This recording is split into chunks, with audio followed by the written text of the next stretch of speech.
Welcome to Man Does Tech, where I solve the problems you didn't even know you had. You begin by inspecting the transparent table cover for rips and creases, then test fit it so you know exactly how it lies.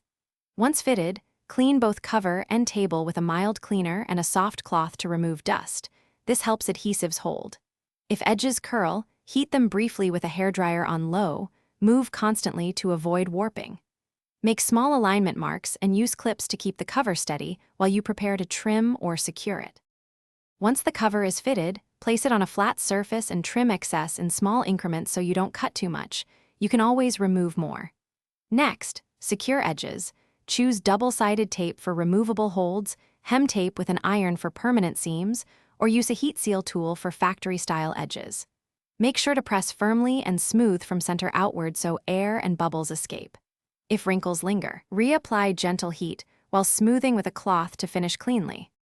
To finish, inspect all seams and corners, press every edge firmly, and remove clips or temporary fasteners.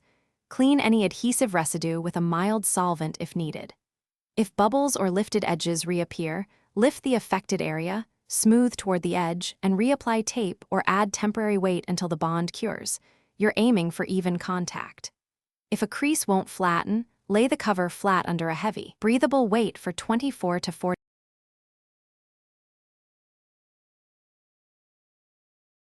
Thanks for watching. If you found this helpful, don't forget to like and subscribe.